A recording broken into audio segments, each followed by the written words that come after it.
I married a man old enough to be my father, just to destroy him, and the night I made that decision, the rain was hitting my windshield so hard it sounded like something trying to get in, like the world itself was knocking and warning me to stop, but I didn't. I just sat there in the parking lot outside the hotel, my hands wrapped tight around the steering wheel of my old Honda, staring at the glow of the third-floor window where my fiancé was supposed to be getting ready for our rehearsal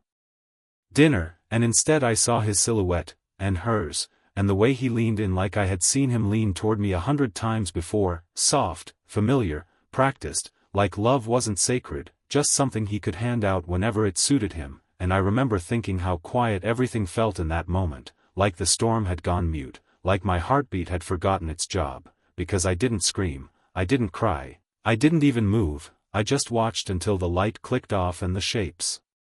disappeared and something inside me followed them into the dark, something I didn't get back, not that night, not ever, and when my phone buzzed on the passenger seat with his name lighting up the screen, I didn't answer, I let it ring until it stopped, until the silence came back thicker than before, and that's when I laughed, not because anything was funny, but because I understood something I hadn't before, that love, at least the kind I thought I had, was a liability, a weakness, something that made you small and easy to break, and I was done being small, done being the girl who trusted, the girl who forgave, the girl who waited for someone else to decide her worth, so I wiped my hands on my jeans, picked up my phone, and instead of calling him back, I opened a contact I had sworn I would never use, a number I had saved months ago after a chance encounter that felt too strange to be coincidence, Victor Romano, and even seeing his name made something tighten in my chest, because men like him didn't exist in my world, not really, they were stories people whispered about, powerful, untouchable, dangerous in a way that didn't need to be loud, and when I pressed call, it only rang once before a voice answered, low, controlled, like it had been waiting. Miss Carter, he said, not a question, and I swallowed, tasting something bitter and final. You once told me if I ever needed a way out, I should call you, I said, my voice steadier than I felt, and there was a pause, just long enough to make me wonder if I had imagined the whole thing, if I was about to hang up and go back to being the girl who pretended everything was fine, but then he spoke again. Softer this time, almost curious, and do you need a way out? And I looked up at that dark window one last time, at the place where my future had just quietly collapsed, and I shook my head even though he couldn't see me. No, I said, my fingers tightening around the phone, my reflection staring back at me from the glass, unfamiliar, colder. I need something else. Another pause, heavier now, like the air itself was listening. What do you need, Emily? He asked, and I took a breath that felt like stepping off a ledge. I need you to marry me. The words hung there, impossible and real at the same time, and for a second, all I could hear was the rain again, relentless, unforgiving, until he let out the faintest exhale, not surprised, not amused, just interested. That's not a request people make lightly, he said, and I almost smiled, because nothing about me felt light anymore. Good, I replied, my voice barely above a whisper. I'm not feeling light. And somewhere in the distance, thunder rolled, low and steady, like a warning I had already chosen to ignore. I expected him to say no, to laugh, to hang up and disappear back into whatever world men like Victor Romano lived in, but instead there was only silence on the line, long enough that I could hear my own breathing, uneven, unfamiliar, like it belonged to someone else, and then he spoke, calm, measured, like we were discussing something as ordinary as the weather. If you are asking me for that, Emily, then you already understand what it means, and I closed my eyes, leaning back against the seat as rain traced cold lines across the glass above me. I understand enough, I said, even though I knew I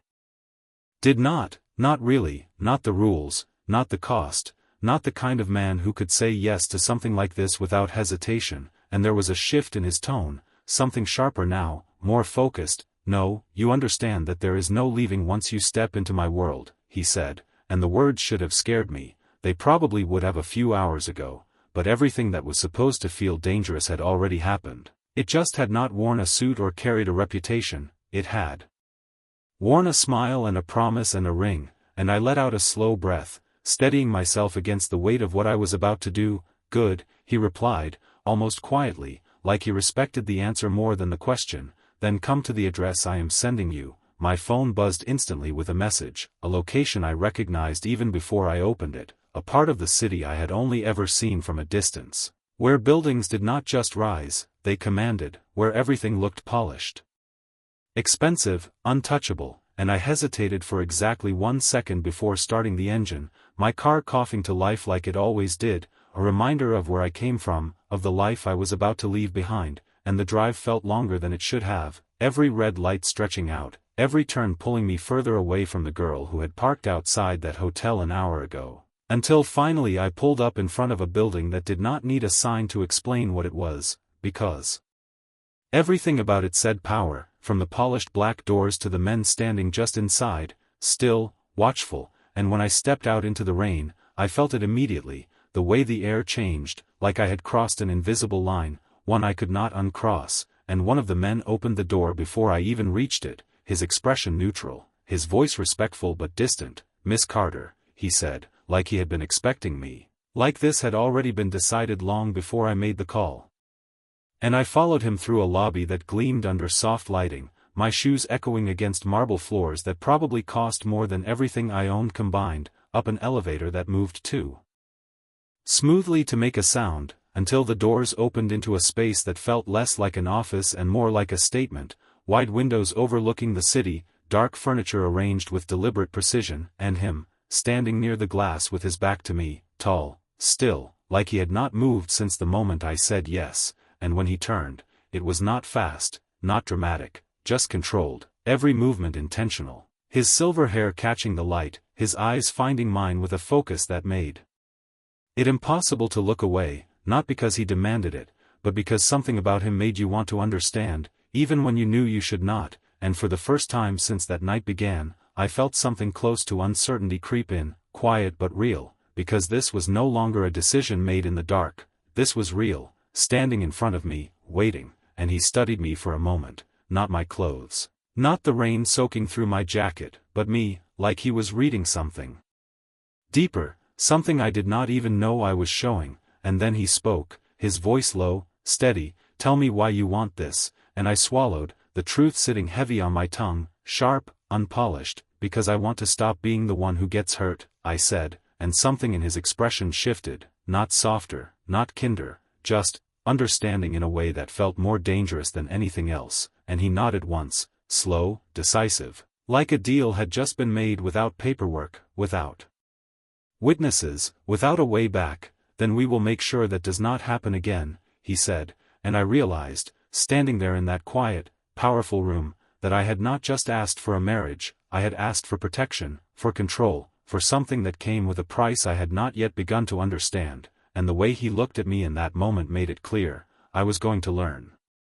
I thought there would be more to it, more hesitation, more negotiation, something that made this feel less like stepping off a cliff and more like walking through a door, but Victor Romano did not ask another question after that, he simply turned slightly toward the desk behind him, pressing a single button that I had not noticed before, and within seconds the door behind me opened without a sound, footsteps soft but precise, and a man in a dark suit entered carrying a thin black folder like it weighed more than it should, like it held something heavier than paper, and I stood there, damp from the rain, my hands still cold, watching as the folder was placed carefully on the desk between us, and Victor gestured toward it with a small movement of his hand. "Controlled, effortless, if you are going to do this, we do it properly," he said, his voice even, almost indifferent, like marriage was just another arrangement to be handled with precision, and I stepped closer, each step echoing faintly against the polished floor, my reflection following me in the glass walls, unfamiliar, composed in a way I did not recognize, and when I opened the folder, the first thing I saw was my name, printed clearly, officially, like it had always belonged there next to his, Emily Carter Romano, and something in my chest tightened, not fear exactly, but awareness, because seeing it written made it real in a way that speaking it had not, and I flipped through the pages, lines of terms and conditions, clauses about privacy, security, expectations, words that felt cold and exact, like there was no room for misunderstanding, no space for emotion, and I let out a quiet breath. "This is a contract," I said, even though it was obvious. And he nodded once, watching me with that same steady focus. "Everything in my life is," he replied, and there was something about the way he said it that made me wonder what kind of life required everything to be defined, controlled, protected, and I turned another page, my fingers brushing against the paper, noticing how detailed it was, where I would live, what I would be provided, the boundaries that would not be crossed, the expectations that would not be broken, and I almost laughed again, softer this time, because it was nothing like the kind of marriage I had once imagined. No promises of forever, no mention of love, just structure, control, certainty, and maybe that was exactly why I had chosen it, because certainty could not lie to you, and I closed the folder slowly, lifting my eyes back to his. And what do you get out of this? I asked, because there had to be something. Men like him did not move without purpose, did not agree to something like this without a reason, and he did not answer right away. He just studied me, like he was deciding how much to say, how much I needed to know, and then he stepped closer, not invading my space, but enough that I could feel the shift, the presence, the weight of someone who did not need to raise his voice to be heard. I get exactly what I agreed to, he said, calm, direct, a wife who understands this is not a game, and the words settled between us, heavier than they should have been, because they carried something underneath them, something unspoken, and I held his gaze, refusing to look away, even as that uncertainty from earlier pressed a little harder against my ribs. And if I decide it is? I asked, testing, pushing, because part of me still needed to see where the line was, and for the first time, something in his expression changed, not anger, not irritation, just a slight narrowing of his eyes, a quiet warning that did not need to be explained. Then you will learn very quickly why it is not, he said, not threatening, just certain, and the certainty was what stayed with me, what wrapped around my thoughts and held them still, because there was no doubt in him, no hesitation. Just a man who had already lived through things I could not see, and I realized then that whatever I thought I was walking into, whatever plan I believed I had, it existed on a level he had already surpassed. And yet I reached for the pen anyway, my hand steady now, more than it had been all night, and I signed my name where it told me to, each letter deliberate, final, and when I finished, I set the pen down and looked up at him again, expecting something, anything, but he only nodded once. Like a decision had been confirmed, like a door had just closed behind me, and then he said the one thing that made everything shift again, quieter this time, almost thoughtful, you should go home tonight, Emily, and I frowned slightly, caught off guard. That is not what I expected, I admitted, and something almost like a shadow of a smile touched his expression, gone as quickly as it appeared. It rarely is, he replied, turning back toward the window, the city stretching out behind him in endless lights. But tomorrow, everything changes, and standing there, with my name now tied to his in ink, I understood that he was not making a promise, he was stating a fact.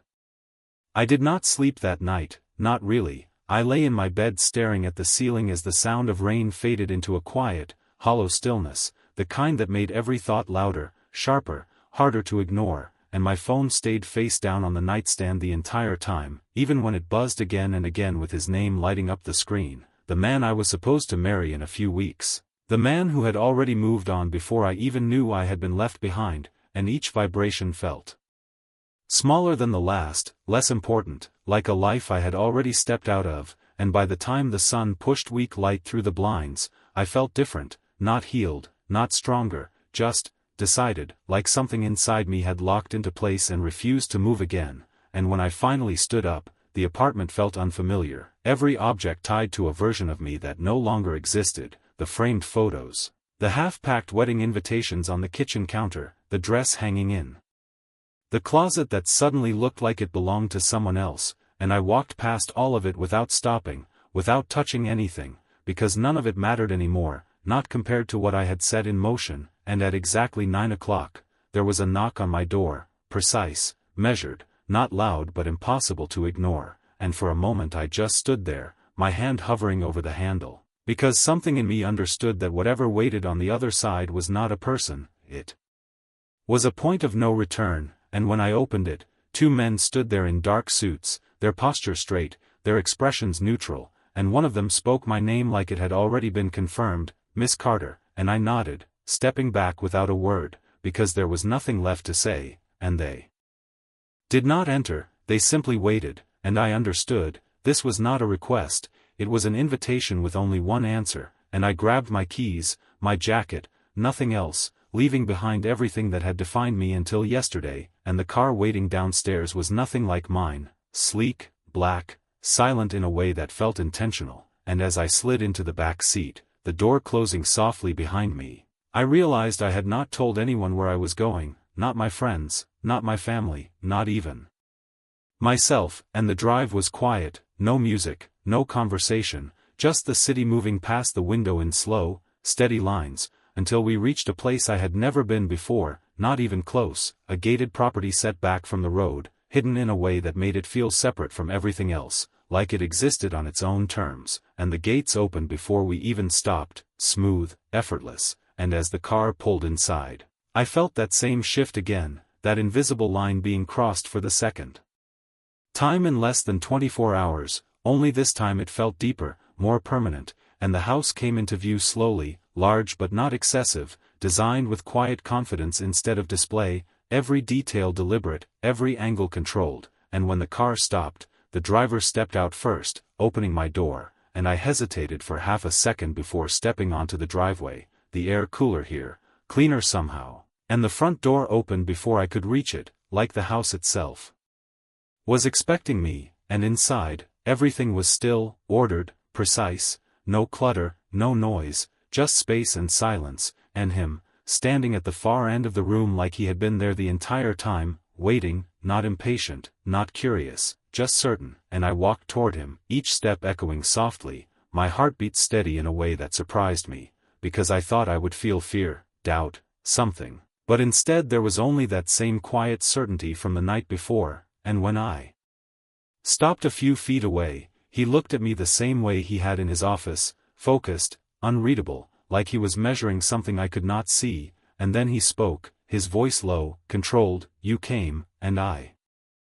let out a small breath, almost a laugh, because there was no version of this where I did not. I said I would, I replied, and he nodded once, slow, approving in a way that felt more significant than it should have, and then he stepped aside, a simple gesture that opened the space behind him, the house, the world I had just agreed to enter, and as I moved past him, I felt it again, that shift, heavier now, undeniable, like the moment a door closes behind you and you realize it does not open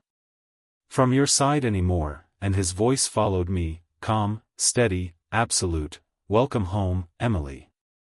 I did not say anything after that, I just stood there in the middle of a place that was now supposed to be mine, even though nothing about it felt familiar, not the quiet, not the air, not the way every object seemed placed with intention instead of habit, and I turned slowly, taking it in, the high ceilings, the soft lighting, the absence of anything unnecessary, like even the house itself followed rules I had not learned yet, and I realized something almost immediately: this was not a home built for comfort, it was built for control, for clarity, for a life where nothing was left to chance, and my fingers brushed lightly against the back of a chair as I walked, grounding myself in something physical, something real, because everything else felt like it was shifting under my feet, and I heard his steps behind me, measured, unhurried, not following exactly, just present enough that I knew he was there, aware of everything I did without needing to watch too closely, and that alone made something in me tighten, not fear, but awareness again, that same quiet pressure of being seen in a way I was not used to, and I stopped near the window, looking out at the property stretching beyond the glass, clean lines, open space, nothing hidden but everything protected, and I crossed my arms lightly, turning back to face him. "So this is where I live now," I said, my voice calm but edged with something sharper, because I needed to remind myself why I was here, why I had chosen this. And he did not respond right away, he simply studied me, the way he always did, like he was reading something beneath the words, and then he nodded once. "Yes," he said, simple, final, and I tilted my head slightly, pushing just a little. "And what exactly do you expect from me?" I asked, because if this was a contract, then there were terms beyond what was written on paper, rules that would not be explained unless I asked, and he stepped closer then, not close enough to invade, but enough that the distance between us felt intentional, defined. "I expect you to understand where you are," he said, his voice steady, not raised, not softened, just clear, and to act accordingly. And I let out a quiet breath through my nose, a small, almost humorless reaction, that is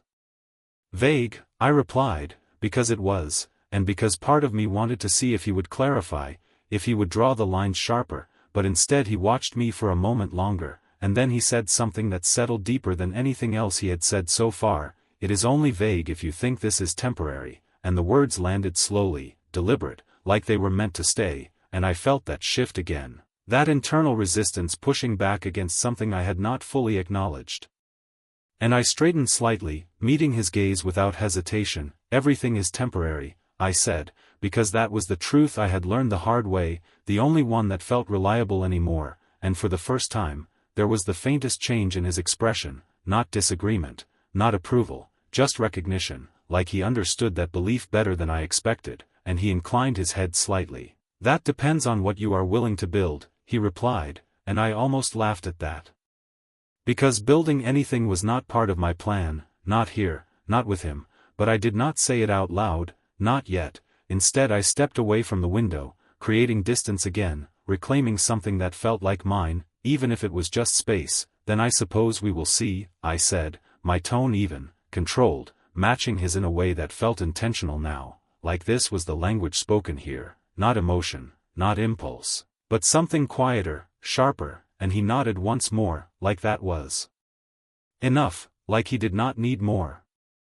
than that from me in this moment, and he turned slightly, gesturing toward the hallway beyond. Your room is upstairs, he said, not possessive, not demanding, just stating another fact, and I followed his gaze, the staircase leading up into another part of this life I had stepped into, and for a second, just one, I hesitated, because going upstairs felt like crossing another line, a smaller one, but just as real, and then I started walking, each step steady, deliberate, refusing to let that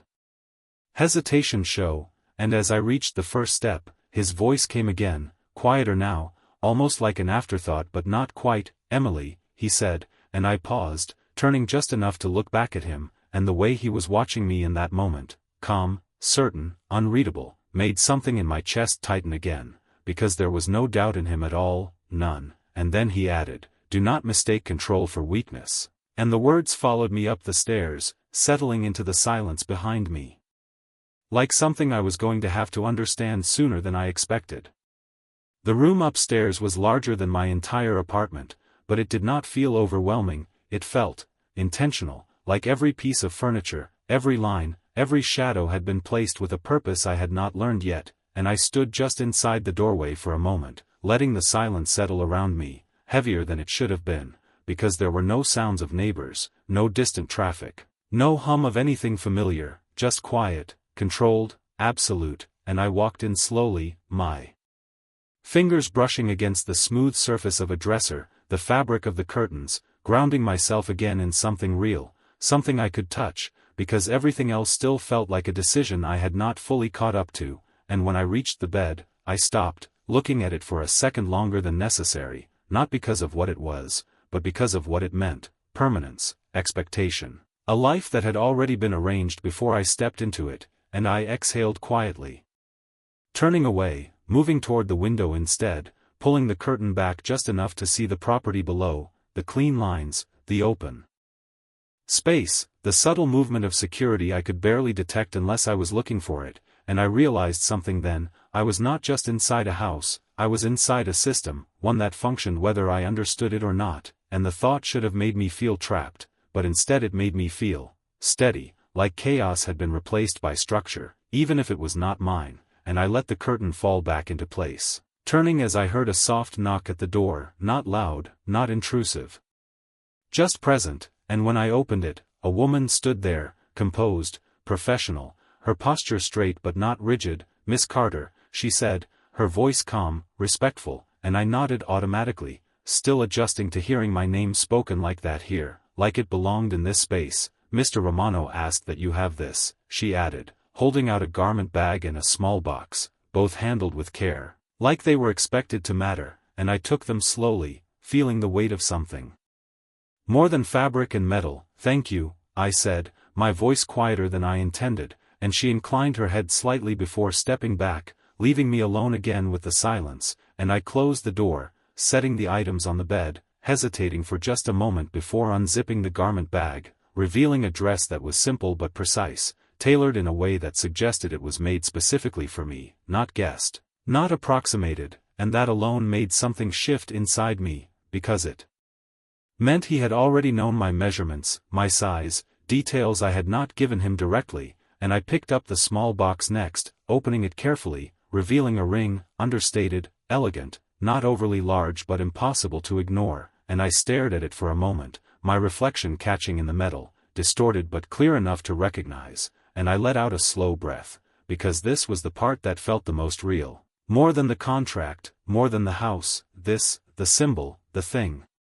people saw and understood without explanation, and I slipped it onto my finger, the fit exact, no adjustment needed, and my hand stilled for a second as I looked at it, the weight unfamiliar but not uncomfortable. Just present, like a constant reminder of the choice I had made, and I lowered my hand slowly, my gaze drifting back to the dress, the room, the space that was now mine whether I fully accepted it or not, and for a brief second, something almost like doubt flickered at the edges of my thoughts, quiet but persistent, asking questions I did not want to answer, not yet, and I pushed it down, steadying myself again, because I had not come here to question, I had come here to change something, to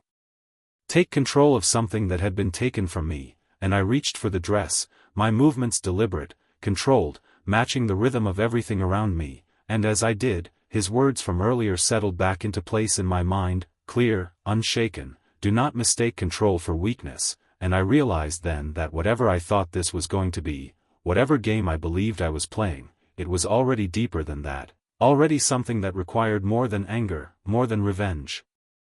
And as I stood there, the ring resting against my skin, the silence wrapping around me like a quiet agreement, I understood one thing with absolute clarity, I was no longer reacting, I was choosing, and that choice was going to change everything.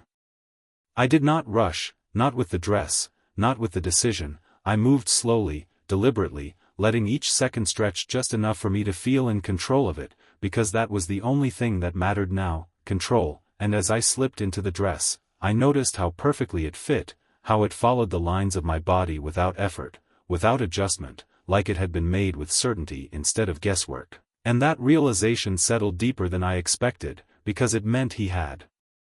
been paying attention long before I understood what I was stepping into, and I smoothed the fabric down with my hands, catching my reflection in the mirror across the room, and for a moment I did not recognize the woman looking back at me, not because she looked different, but because she felt different, composed in a way that had nothing to do with happiness and everything to do with decision, and I lifted my hand slightly, watching the light catch on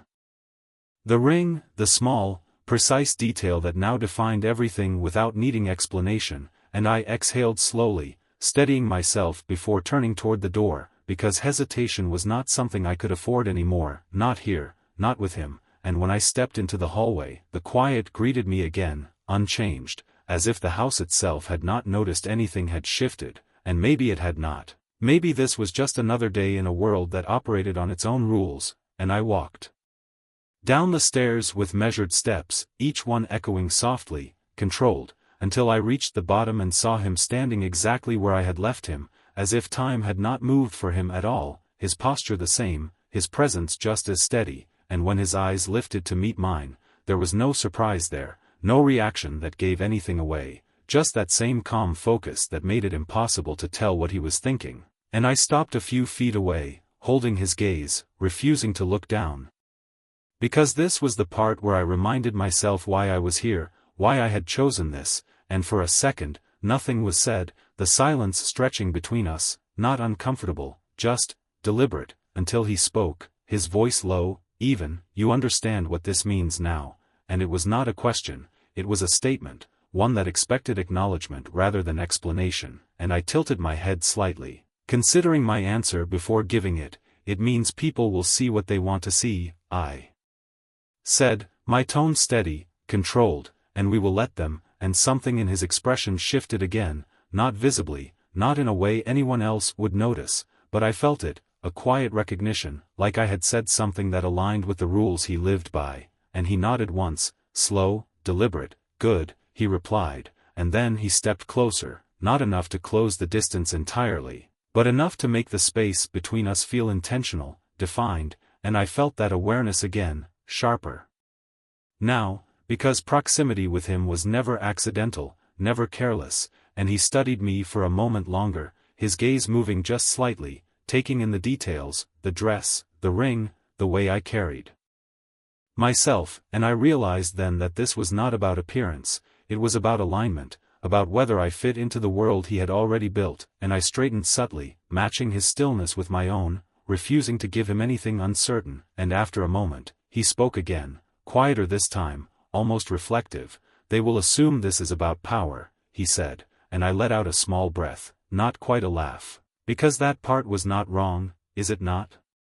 I asked, watching him carefully, because I needed to know how he defined it, how he saw this arrangement, and his gaze held mine, steady, unshaken. "Power is a result," he said, calm, precise, "not the reason," and the words lingered, settling into the silence between us, because they suggested something deeper, something I had not considered when I made that call, and I felt that flicker again, that quiet question pressing at the edges of my thoughts, but I did not follow it, not yet. Instead, I crossed my arms lightly, grounding myself again. "Then what is the reason?" I asked, pushing just enough to test the boundary, and for the first time, he did not answer immediately. He just looked at me, really looked, like he was deciding whether I was ready to hear it, or if I ever would be, and then he stepped back slightly, the space between us widening again, controlled, intentional. "You will understand it in time," he said, not dismissive, not evasive, just certain. And I felt a small spark of frustration at that, because I did not like not knowing, not having all the pieces, but I held it in, because showing that here would give away more than I was willing to offer, and I nodded once instead, accepting the answer for now, even if I did not like it, and he turned slightly, gesturing toward the door, another silent instruction wrapped in a simple movement. "We are expected," he added, and I followed his gaze, the outside world waiting beyond that threshold, the first place where this would be seen, judged, understood in ways I could not control, and as I stepped forward, the sound of my heels against the floor steady, measured, I realized that whatever I thought I was walking into, whatever plan I had built in my head, it was about to be tested in a way I could not predict, and his voice came one last time before I reached the door, calm, absolute. "Stay beside me," he said, and something in the way he said it made it clear, this was not about instruction, it was about position, about alignment, about a role I had already agreed to play, and as I reached for the handle, my reflection catching briefly in the polished surface, I understood that this was the moment everything became visible. Not just to others, but to myself, and there was no version of this where I stepped back. The air outside felt different the moment the door opened, cooler, sharper, like the world itself was paying attention, and I stepped forward without hesitation, my heels meeting the stone path with a steady rhythm that echoed just enough to remind me I was moving, that this was real, and the car waiting at the end of the driveway looked even more imposing from this angle, polished black reflecting the pale morning light like a mirror that did not give anything back, and Victor walked beside me. Without speaking, his pace measured, unhurried, like he did not need to rush anything because everything would wait for him anyway, and I kept step with him, matching his rhythm instinctively, because falling behind felt like a mistake I did not want to make, and when the driver opened the door, I paused for half a second, just enough to feel the weight of this moment settle into place, before sliding inside, the door closing softly behind me, sealing off the outside world in a way that felt more final than it should have, and the drive was quiet again, but this time it was not empty, it was charged, like something was building just beneath the surface, and I watched the city return slowly through the tinted glass, familiar streets now looking distant, smaller somehow, like I had already moved beyond them even though I was still passing through, and when we pulled up to the building, I recognized it immediately. Not because I had been here before, but because places like this did not blend in, they stood apart, tall, precise, the kind of place where people watched more than they spoke, and as the car came to a stop, I felt it, that shift again, the moment before everything becomes visible, and Victor stepped out first, the movement smooth, effortless, and when I followed, I could feel it instantly, the attention, not loud, not obvious, but present, like a current running just beneath the surface of everything, and I kept my posture straight, my expression composed, because this was the part where perception mattered more than truth, and as we walked inside, the lobby opened around us in Quiet luxury, marble floors, soft lighting, people moving in controlled patterns that paused just slightly as we passed, just enough to notice, just enough to register, and I stayed beside him, exactly where he had told me to be, not because I had to, but because I understood now what it meant: alignment, position, visibility. And when we reached the center of the space, it happened, subtle but undeniable. The shift in the room, conversations lowering, glances lingering a fraction too long, and I could feel it in the way people looked at us, not just at him, but at me, trying to understand, to place, to connect something that did not quite fit their expectations, and I felt the urge to react, to explain, to correct the narrative forming in their minds, but I did not. I held still, controlled, because reacting would mean losing something I had just gained, and Victor stopped then, turning slightly toward a group of people waiting near the far side of the room, men in suits, composed, attentive, and as he approached them, I stayed at his side, my presence acknowledged without introduction, without explanation, and one of the men stepped forward, his expression respectful but curious, his gaze flicking briefly to me before returning to Victor. "Sir," he said, his voice low, professional, and Victor gave a small nod, acknowledging him before speaking, his tone calm, steady. "This is Emily," he said, simple, direct, and the way he said it made something shift again, because there was no hesitation, no qualification, just a statement that carried weight on its own, and I felt every pair of eyes on me in that moment, measuring, assessing, recalculating, and I met their gaze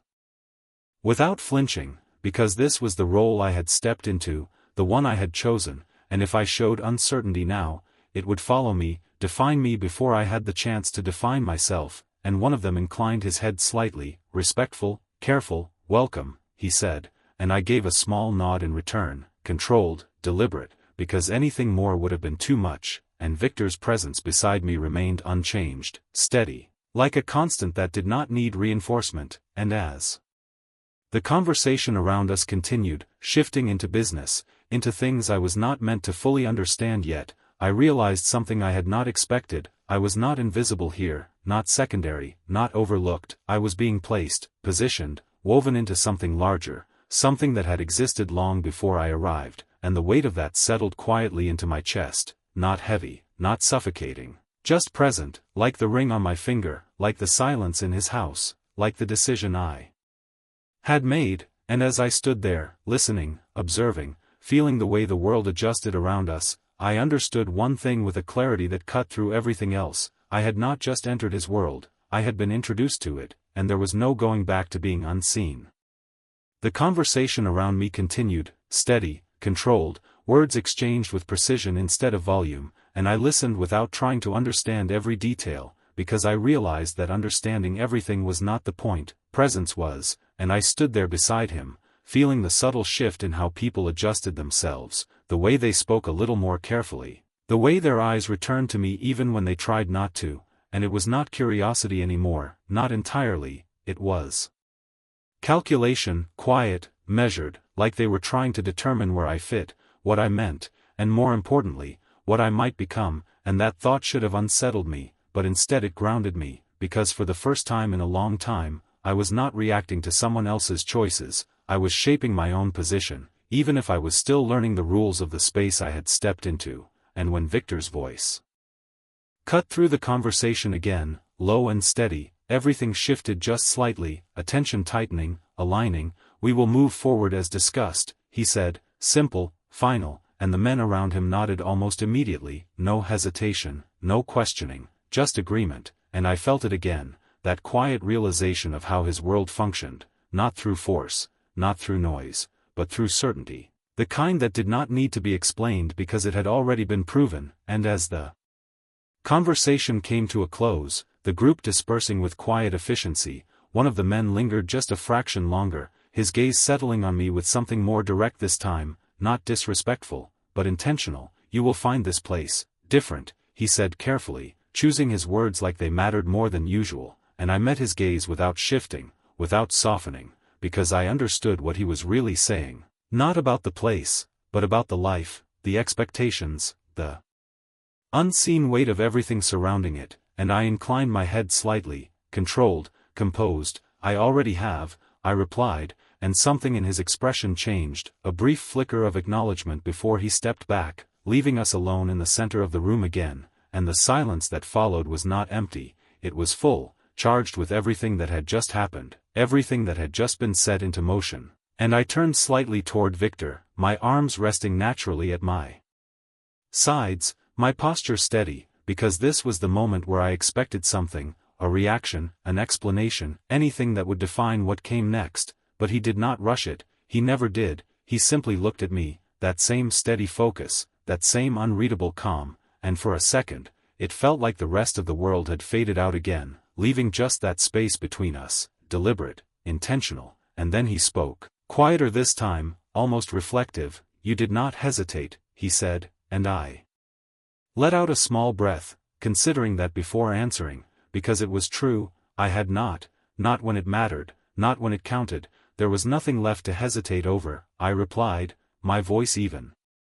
controlled, and he studied me for a moment longer, like he was measuring something again, something deeper than the words, and then he nodded once, slow, certain, "That will either be your strength," he said, his tone unchanged, "or your greatest mistake," and the words settled into the space between us, heavier than anything else he had said so far, because they were not a warning, not really, they were an observation, one that did not need to be proven yet, and I felt that flicker again, that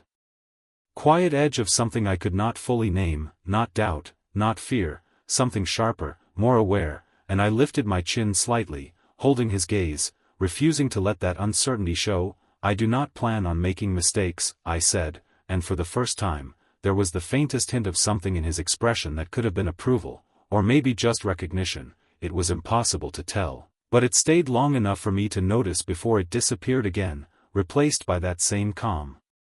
control, and he stepped past me then, not brushing against me, not breaking the space, just moving forward with quiet intention, and as he did, he said something that followed me just as clearly as everything else, something that settled deeper than I expected. "Plans are only as strong as the person who makes them," and I turned slightly, watching him walk toward the exit, his presence unchanged, unshaken, like nothing we had just done had altered him at all, and I stood there for a second